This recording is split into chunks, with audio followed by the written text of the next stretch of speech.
उसको साफ साफ आगे पीछे घूमते हैं, घर में 2-4 नौकर लगे हुए हैं। ऐसा कोई अधिकारी अभी तक पैदा हुआ? ये हालत है। डॉक्टर नहीं, अधिकारी नहीं। अच्छा, दूसरा अगला प्रश्न करता हूं, कितने मास्टर है?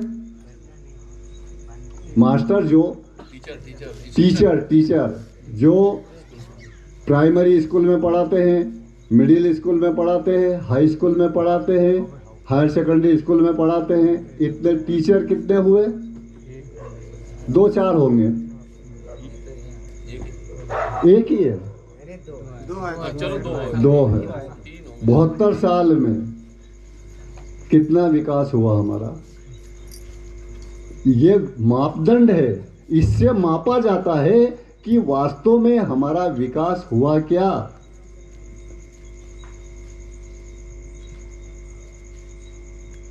जो डॉक्टर बन रहे हैं, इंजीनियर बन रहे हैं, मैं भी अधिकारी था।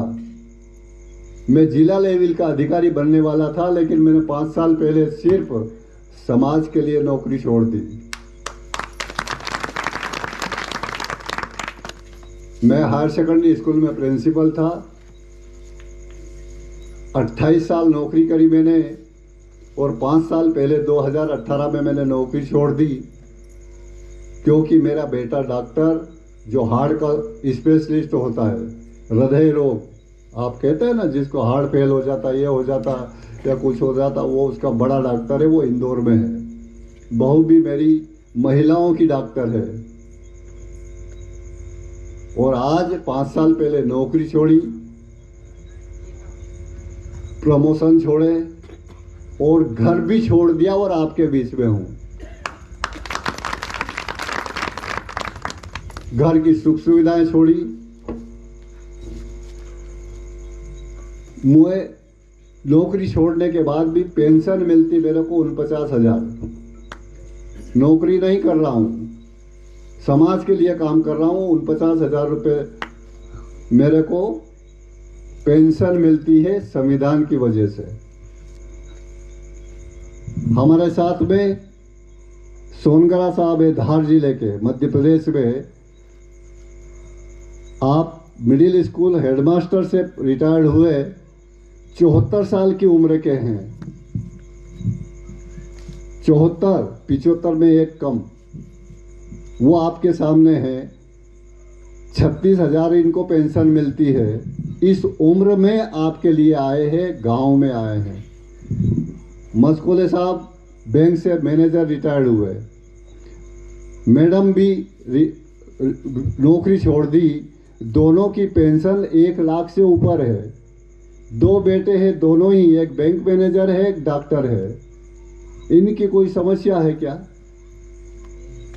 हम यहाँ वोट मांग करके चुनाव लड़ने के लिए, विधायक, सांसद या सरपंच बनने के लिए, वोट मांगने के लिए नहीं आए आप लोगों से। वोटर लिस्ट में नाम ही हमारे नहीं है, तो हम क्या सरपंच बनेंगे? हम आपको मूर्ख बनाने के लिए नहीं आए हैं। पूरे राष्ट्रीय स्तर पे हम लोग काम कर रहे हैं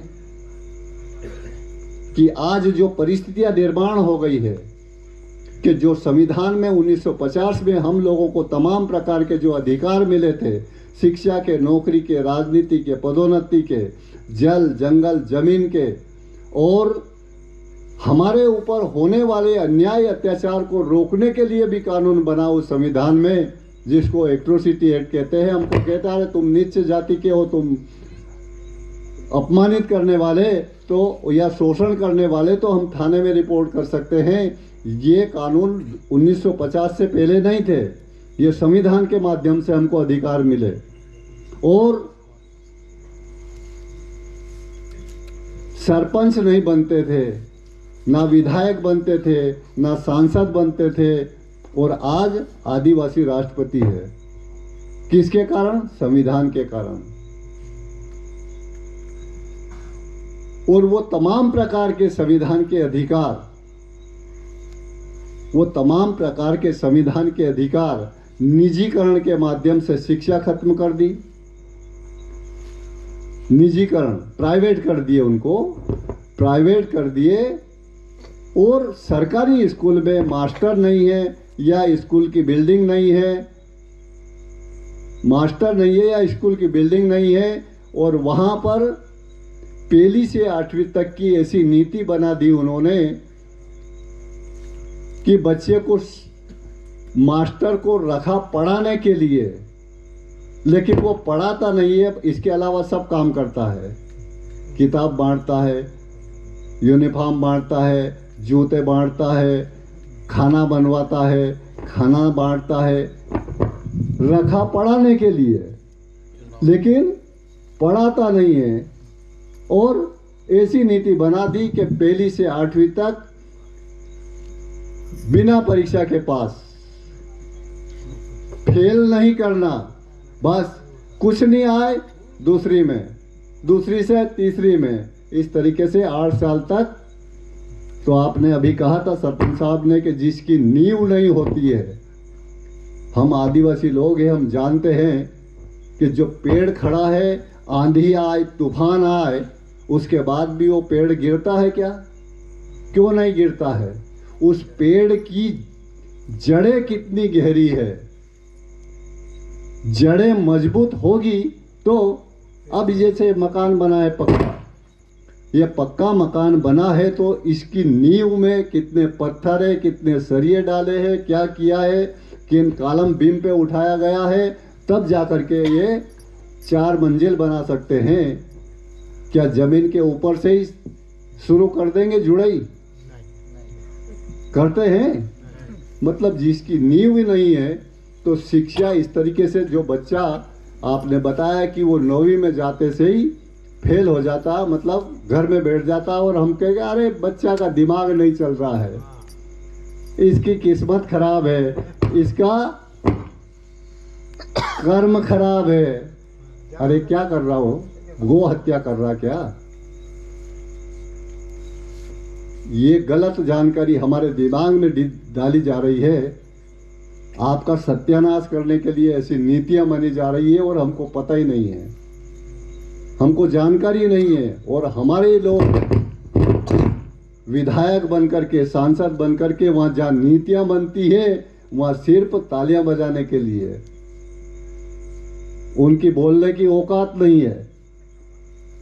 अभी इसी महीने की 15 तारीख को धार जिले के धर्मपुरी के विधायक विधानसभा में बोले थे, भोपाल में, चयनित प्रतिनिधि जिनका नाम है पांचीलाल मेड़ा, कांग्रेस के विधायक है अभी, वो बोलने के लिए उठे कि बांध बनने से, नर्मदा बांध बनने से हमारे क्षेत्र के लोगों को, जो आदिवासियों के गांव डूब गए, जमीन डूब गई, उनको मुआवजा नहीं मिला है, और इस क्षेत्र में जो विकास के लिए पैसा आ रहा उसमें घोटाला हो रहा है, करोड़ों रुपए खा रहे हैं, ऐसा बोलने के लिए उठे। तो वहाँ के पुलिस वालों ने उनके साथ बेइज्जती की, जबकि पुलिस उन शासन के नौकर है। वो विधानसभा में उनके साथ झुमाझटकी नहीं कर सकते, लेकिन वहां विधानसभा में भी लोकतंत्र नहीं बचा। विधानसभा में लोकतंत्र लागू नहीं हुआ और हम यहां लोकतंत्र की बात कर रहे हैं। उनको गला दबाया गया। उनका वीडियो है 3-4 मिनट का, आप लोगों ने देखा होगा कि एक चयनित विधायक जो समाज का प्रतिनिधि बनकर के वहां गया है, उसको बोलने नहीं दिया जा रहा, उसको अपमानित किया जा रहा है। जब हमारे चयनित विधायक के साथ ऐसा व्यवहार हो रहा है तो बाकी अन्य लोगों की कोई औकात है क्या? संविधान है, लेकिन संविधान की पूरी, एक कहावत है ना, एक गुब्बारा होता है आपके इधर गांव में, बच्चे वो फूंक में हवा भर के फुला देते हैं ना, उसको क्या बोलते हैं? फुग्गा बोलते, क्या बोलते हैं? फुग्गा ही बोलते हैं ना। हवा भर दी, हवा भी वही भरते हैं और सुई चुबो दो उसमें, पूरी हवा। तो संविधान है हमारे लिए, लेकिन उसकी पूरी हवा निकाल दी, कुछ नहीं बचा। एक किताब है, वो लागू नहीं हुआ अभी तक। 2-4% लागू हुआ और सत्यानाश इतना हुआ कि जो गुलाम भारत में समस्या नहीं थी वो आज़ाद भारत में निर्माण हो गई। गुलाम भारत में राशन की दुकान नहीं थी, कंट्रोल की दुकान जहाँ से हम 5 किलो 10 किलो अनाज लेते हैं, गुलाम भारत में नहीं थी। आज 80 करोड़ लोग राशन की दुकान में, पूरे भारत में 80 करोड़ लोग राशन की दुकान पे झोला लेके जाते हैं, भिखारी की तरह लाइन में खड़े रहते हैं और लड़ते झगड़ते, मेरा नंबर है, अरे मेरा नंबर पहले मैं आया था। और इस तरीके से वहाँ 80 करोड़ लोग भिखारी बन गए। हमारे बच्चे स्कूल जाते हैं, एक कटोरा पकड़ा दिया, जाओ खिचड़ी खाना। बच्चों को भिखारी की ट्रेनिंग दी जा रही है।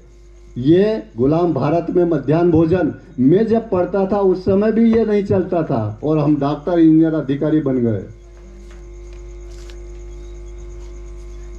हम गुलाम भारत में जो बच्चे पैदा करते थे उनकी बच्चों की शादियां करवाने के लायक थे। गांव में एक आध गरीब व्यक्ति होता था तो गांव वाले सब मिलकर के यार चलो यार इसकी सब मदद करते हैं, इसके बच्चों की शादी करवा दें। आज बच्चे हम पैदा कर रहे हैं और मुख्यमंत्री कन्यादान योजना में मुख्यमंत्री सरकार शादी करवा रही है। 100 जोड़े, 200 जोड़े, 50 जोड़े, कितना विकास हो गया। 80 करोड़ लोग हम लाइन लगा करके राशन की दुकान पर खड़े हो गए, बच्चों के हाथ में कटोरा पहुंच गया। बच्चे हम पैदा कर रहे, सरकार उनकी शादी करवा रही। जब मैं आरक्षण से नौकरी पे लगा तो वो जो ऊंची जाति के लोग कहते थे अरे ये सरकार के जमाई है, ये कोटे वाले हैं, ऐसे अपमान सहे हम लोगों ने। अब भी कहते हैं अरे आरक्षण से आ गए हैं सरकारी दामाद। तो हम लोगों में और जो हवाई जहाज में उड़ रहे हैं उनमें कोई अंतर नहीं है। वो भी 9 महीने में पैदा हुए, हम भी 9 महीने में पैदा हुए। उनकी महिलाएं भी जो बच्चा पैदा करती है वो कहते कि हम ऊंचे हैं, तो तुम्हारी महिलाएं भी 9 महीने में बच्चा पैदा कर रही है, हमारी महिलाएं भी 9 महीने में बच्चे पैदा कर रही है। तुम्हारे बच्चों के शरीर में जो भी अंग है, हाथ पैर नाक कान, वही हमारे बच्चों के हाथ पैर नाक कान हैं। यानी उनके हाथ में भी 5 उंगली है, हमारे हाथ में भी 5 उंगली है। उंगलियां बराबर है इसका मतलब दिमाग भी बराबर है, कोई कमी नहीं है, कोई कमी नहीं है। उसके बाद भी एक आदमी अच्छे खा रहा है, अच्छे मकान में रह रहा है, ऐसी बंगलों में रह रहा है, ऐसी गाड़ियों में घूम रहा है, हवाई जहाज में उड़ रहा है। हमारे लोगों को चप्पल नहीं है। और वो खाना कैसा खाते हैं? 4 तरह की सब्जी, एक दाल, टमाटर, गाजर, मूली, पापड़, अचार। अरे पेट ही भरना है तो राशन की दुकान से हम भर रहे, ऐसे ही भर लो ना। खाना अगर पेट भरने के लिए खाया जाता है या शरीर के लिए जो जरूरत है उसके लिए खाया जाता है। शरीर के लिए क्या जरूरत है? हमारे पढ़े लिखे लोग जानते हैं, विटामिन, प्रोटीन, मिनरल, कार्बोहाइड्रेट, जिससे सुनाई, अगर वो विटामिन नहीं मिलेगा तो आंखें जल्दी से दिखना बंद हो जाएगा, सुनाई देना बंद हो जाएगा, और भी कई तरह की बीमारियां लग जाएगी। हमारे पास इतना समय नहीं है, आप भी काम धंधा दिन भर किया है, लेकिन खास खास बातें बताने की ज़रूरत है कि कोई ऊंचा नहीं है, कोई 18 महीने में पैदा नहीं हुआ। होता है कोई? हमारी बहनें बैठी हुई है, अभी तक सुना कि वो अमेरिका के लोग या उधर उस जिले के लोग 18 महीने में पैदा हो रहे हैं? हाँ, सब 9 महीने में पैदा होते हैं ना। सबके हाथ में 5 उंगली है, हमारे हाथ में भी 5 उंगली है, और एक आदमी हवाई जहाज में उड़ रहा है और हम राशन की दुकान पे भिखारी बन करके खड़े हो गए। ये योजना बना करके ऐसी नीतियां बना करके हमारा सत्यानाश करने का काम किया जा रहा है। और भी आज वर्तमान में ये परिस्थितियां निर्माण हो गई है कि प्राइवेट कर दिए, शिक्षा खत्म हो गई। हम बीमार अगर हो जाएं तो हमारी ठीक से, और जैसे अभी आपने कहा था कि उनको वो कौन सा कार्ड बताया जो बीमार हो जाए तो आयुष्मान कार्ड, वो आयुष्मान कार्ड उसके लिए है। वो बनियों ने जो प्राइवेट मेडिकल कॉलेज खोल लिए ना, उनको कमाने के लिए। वो आप आयुष्मान कार्ड के माध्यम से बीमार हो गए, वो जबरदस्ती 8-10 दिन तक आपको वहां पर भर्ती रखते हैं और बिल बनाते हैं और सरकार उनका पेमेंट करती है। हम जो बात करते हैं हवा में बात नहीं करते हैं, माइक में बोल रहे हैं और हमारी सब चीजें लाइव होती है, दुनिया के लोग सुनते हैं, वो बात करते हैं। ये भी संविधान की बदौलत ये आज ये परिस्थितियां निर्माण हो गई है। जो आदिवासी, संविधान कहता है कि जो आदिवासी जहां रहता है उसको 5वीं अनुसूचित क्षेत्र कहलाता है। उस 5वीं अनुसूचित क्षेत्र में जल का, जंगल का, जमीन के अंदर छुपी हुई धातुओं का मालिक वो आदिवासी है। वो जमीन के अंदर इतनी धातु छुपी हुई है, हम पूरे भारत में 13 करोड़ 70 लाख आदिवासी है। 801 जनजाति में जातियों में हम बटे हुए, लेकिन हम टोटल आदिवासी है 13 करोड़ 70 लाख। और जमीन के अंदर जो धातुएं छुपी हुई है 89 प्रकार की, एक कम 90। उन 90 धातुएं, सोना, चांदी, अभ्रक, प्लेटिनियम, यूरेनियम, हर तरह की, यह हवाई जहाज जिस धातु से वो बन करके उड़ रहा, वो हवाई जहाज भी हमारी जमीन के अंदर पाया जाए, उसका वो धातु, उनकी आज कीमत है 80,000 लाख करोड़। अगर सरकार का नियम के अनुसार उस 80,000 लाख करोड़ में से मात्र 35% रॉयल्टी हमको मिल जाए तो हम 13 करोड़ 70 लाख आदिवासी, प्रत्येक धीरू भाई अंबानी, टाटा, बिरला, अडानी, अंबानी, ये कहीं हमारे सामने कहीं नहीं लगे। हम प्रत्येक आदमी, उसमें मैं भी, मेरे सामने भी कोई धीरू भाई अंबानी या टाटा बिरला नहीं लगे, इतना हिस्सा मुझे मिलेगा अकेले को।